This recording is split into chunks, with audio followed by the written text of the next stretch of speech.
magandang hapon mga lods. Ipapakita ko po sa inyo kung paano mag-prepare ng panindang balot. Paano ang proseso kung bago lulutuin yung balot, bago maluto. At saka isang oras yung pagluluto nun. Ganito, umpisa natin. Pakita ko sa inyo. Tara!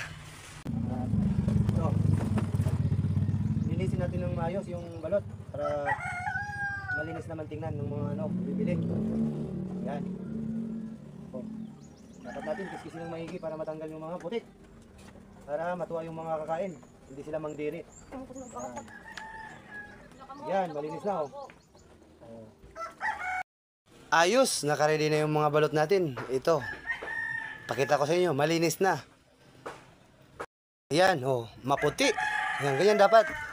Ayan, mga lods. Dapat ganyan kaputi yung ititinda natin. Para mabilis, maubos. Ayan. Sarap nito. Ito yung sabi ng balot sa puti, 18 days. So, bago natin ilagay yung balot dito, magpakulo muna tayo ng tubig. Lagyan natin ng asin. So dapat katamtaman lang yung tubig. Ayan, parang lagpas 1/4. Hindi naman magkalahati. So lalagyan natin ng asin. Ganito dapat karami ang asin ilalagay natin. Yan.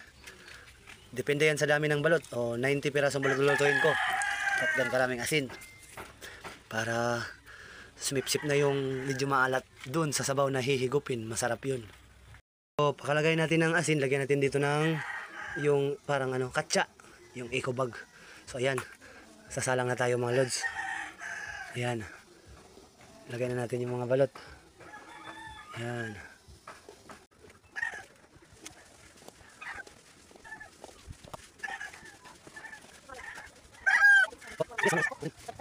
Na, ayan, nakalagay na lahat ng ayan, katamtaman lang yung tubig, ganyan lang yung tubig. Tapos yung apoy, ayan, alalay lang yung apoy para hindi mabigla.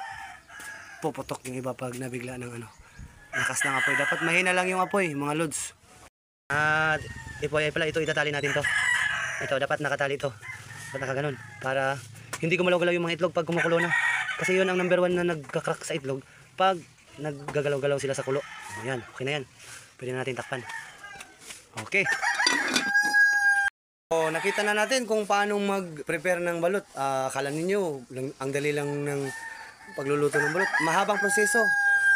Ganun ang ginagawa. So, kaya masarap ang pagbabalot. Masarap ang balot. Hintayin lang natin ng isang oras. Ayun, minimum nun, isang oras. Luto na yun. Mamaya, malalaman natin kung luto na after 1 hour. Okay. Thank you for watching. Follow for more videos. Thank you mga lods. Magandang hapon ulit.